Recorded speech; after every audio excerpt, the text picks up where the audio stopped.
আসসালামু আলাইকুম। বিডি নিউজে আপনাদেরকে স্বাগতম। সংবাদের শুরুতেই শিরোনাম, পরে বিস্তারিত।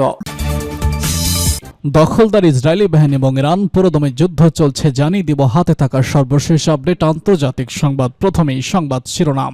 এবার যুক্তরাজ্যের ক্ষেপণাস্ত্র দিয়ে রাশিয়ায় ইউক্রেনের হামলা। আমরা তেল আবিবের কেন্দ্রস্থলে হামলা চালাবো, বলছে শেখ নাইম কাসেম।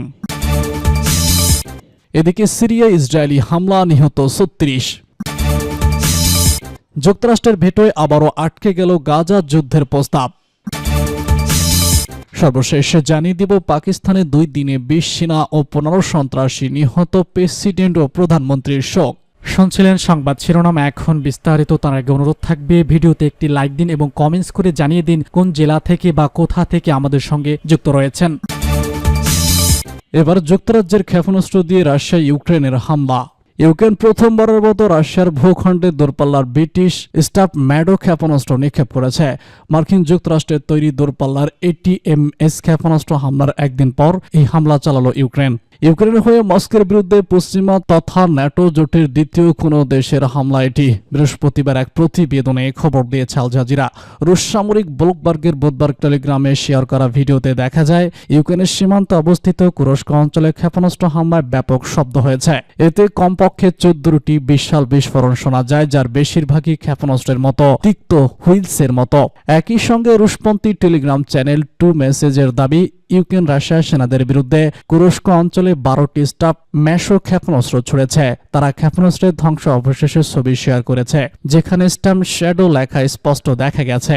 ব্রিটিশ প্রতিরক্ষামন্ত্রী কিয়ার স্টামারের সদর দপ্তর থেকে এখনো আনুষ্ঠানিক কোনো মন্তব্য পাওয়া যায়নি। কবে এই ক্ষেপণাস্ত্র কিয়েভকে সরবরাহ করা হয়েছে বা ব্রিটিশ প্রতিরক্ষাদের বা ব্রিটিশ সরকারের এই হামলার পিছনে অনুমতি ছিল কিনা তা জানা যায়নি।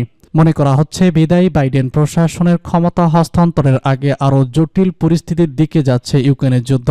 কারণ ট্রাম্প প্রশাসন বরাবরই ইউক্রেন যুদ্ধের লাগাম টেনে ধরার পক্ষে।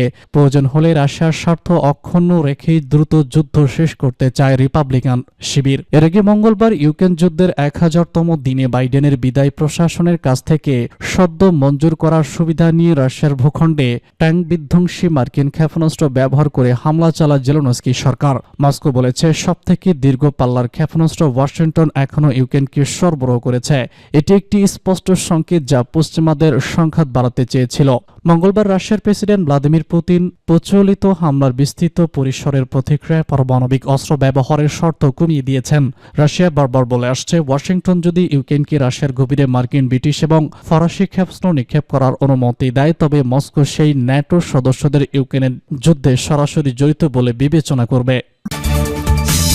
আমরা তেল আবিবের কেন্দ্রস্থলে হামলা চালাবো, বলছে শেখ নাইম কাসেম। লেবাননের ইসলামী প্রতিরোধ আন্দোলন হিজবুল্লাহ ইহুদিবাদী ইসরায়েলের রাজধানী তেল আবিবের কেন্দ্রস্থলে হামলা চালানোর হুমকি দিয়েছে। লেবাননের রাজধানী বৈরুতে ইসরায়েলি ভয়াবহ বিমান হামলার জবাবে ওই আক্রমণ চালানোর হুমকি দিয়েছে হিজবুল্লাহ বলেছে। সংগঠনটি দীর্ঘমেয়াদী যুদ্ধের জন্য প্রস্তুতি নিয়েছে। হিজবুল্লাহর মহাসচিব শেখ নাইম কাসেম বুধবার বিকেলে টেলিগ্রামে প্রচারিত এক ভাষণে এই হুঁশিয়ারি উচ্চারণ করেন। তিনি বৈরুতে ইসরায়েলের সাম্প্রতিক 3টি হামলার কথা উল্লেখ করে, যার মধ্যে একটিতে হিজবুল্লাহর মুখপাত্র মোহাম্মদ আসিফ বিষাদ বর্ণনা করেন। শেখ নাসিম বলেন, ইহুদিবাদী সেনারা এমন সময় আফিফকে হত্যা করেছে যখন তিনি ছিলেন একজন বেসামরিক গণমাধ্যম ব্যক্তিত্ব এবং তার রাজনৈতিক সদর দপ্তর এই ধরনের হামলা থেকে মুক্ত থাকবে বলেও যুদ্ধের আইনে বলা হয়েছে। হিজবুল্লাহর মহাসচিব বলেছেন, এসব হামলা রাজধানী বৈরুতের কেন্দ্রস্থলে হামলা চালিয়ে বহু মানুষকে হতাহত করেছে। কাজেই তারা যেন তেল আবিবের কেন্দ্রস্থলে তাদের আক্রমণের জন্য প্রস্তুতি নেয়। আমরা আমাদের রাজধানীতে হামলার প্রতিশোধ না নিয়ে থাকতে পারি না।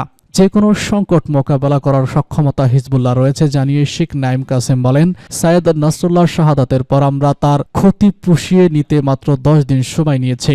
তিনি বলেছেন, সাইয়েদ হাসান নাসরুল্লাহর শাহাদাতের ক্ষত কাটিয়ে আমরা দীর্ঘমেয়াদী লড়াই করার প্রস্তুতি নিয়েছি এবং ইসরায়েলি আগ্রাসন থেকে লেবাননকে রক্ষা করতে আমরা বদ্ধপরিকর।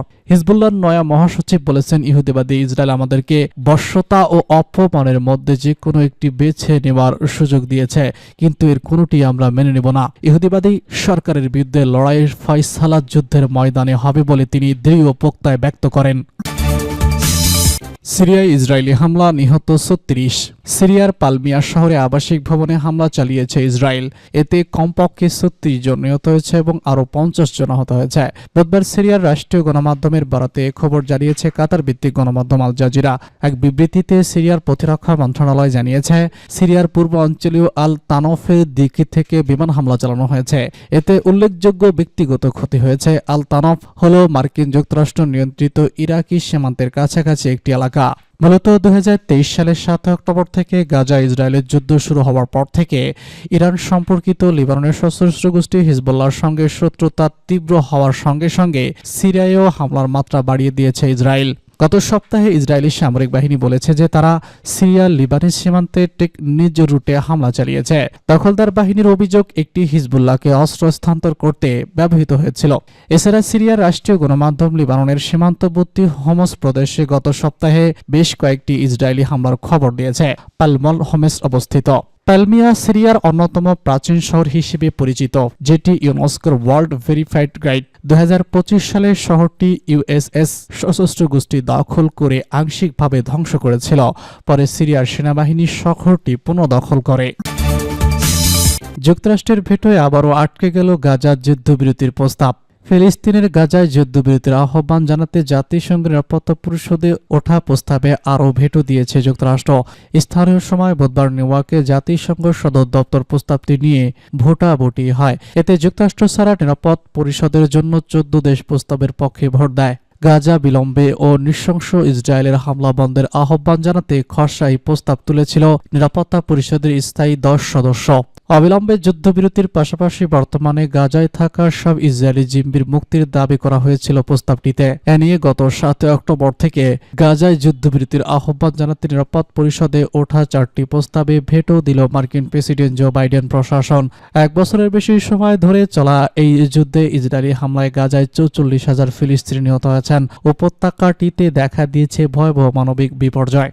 প্রস্তাবটি নিয়ে ভোটাভুটির সময় জাতিসংঘ নিযুক্ত যুক্তরাষ্ট্রের রাষ্ট্রদূত মোরাট উন বলেছেন, আলাপ আলোচনার মাধ্যমে আমরা বিষয়টি স্পষ্ট করেছি যে জিম্মিদের মুক্ত করতে ব্যর্থ কোনো প্রস্তাবকে আমরা সিদ্ধান্তহীনভাবে সমর্থন করতে পারছি না। অবশ্য জিম্মিদের মুক্তি দেওয়ার মধ্য দিয়ে যুদ্ধ বন্ধ হবে। যুদ্ধবিরতির প্রস্তাবে যুক্তরাষ্ট্রের ভেটোর সমালোচনা করে জাতিসংঘে নিযুক্ত ফিলিস্তিনের উপদূত একটি যুদ্ধবিরতি অনেক প্রাণ রক্ষা করতে পারে উল্লেখ করে তিনি বলেন, এটা 1 বছরের আগেও সত্য ছিল, এখনও তার আরও বেশি সত্য। একটি যুদ্ধবিরতি সবকিছু সুরাহা করতে পারে না, কিন্তু যে কোনো সুরাহার ক্ষেত্রে এটা প্রথম পদক্ষেপ।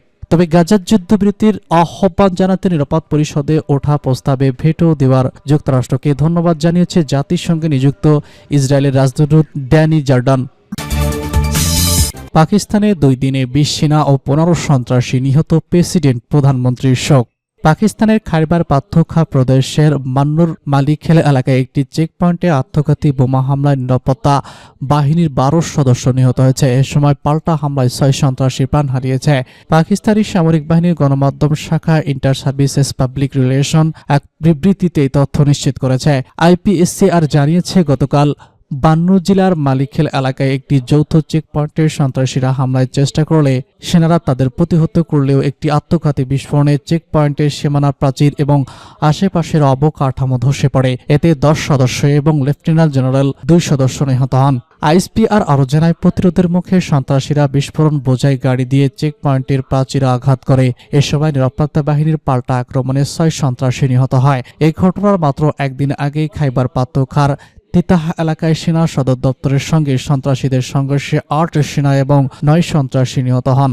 নিষিদ্ধ ঘোষিত তেহরিক-ই-তালেবান পাকিস্তান এই হামলার দায় স্বীকার করেছে। এসব সন্ত্রাসী হামলায় নিহত সেনাদের প্রতি শ্রদ্ধা জানিয়ে পাকিস্তানের প্রেসিডেন্ট আসিফ আলী জারদারি বলেছেন, মাতৃভূমির সুরক্ষায় তাদের এই ত্যাগ জাতি চিরকাল স্মরণ রাখবে। তিনি শহীদদের আত্মার মাগফিরাত কামনা করেন এবং সন্ত্রাস নির্মূলে জাতির অঙ্গীকার পূর্ণ ব্যক্ত করেন। দেশটির প্রধানমন্ত্রী শাহবাজ শরীফ বলেন, দেশটির সাহসী সেনারা সন্ত্রাসীদের প্রতিরোধ করতে গিয়ে জীবন উৎসর্গ করেন। তাদের এই আত্মত্যাগ বৃথা যাবে না। তিনি আরো বলেন, যারা জনগণের জানমালের নিরাপত্তার হুমকির মুখে ফেলেছে তাদের বিরুদ্ধে কঠোর ব্যবস্থা নেওয়া হবে।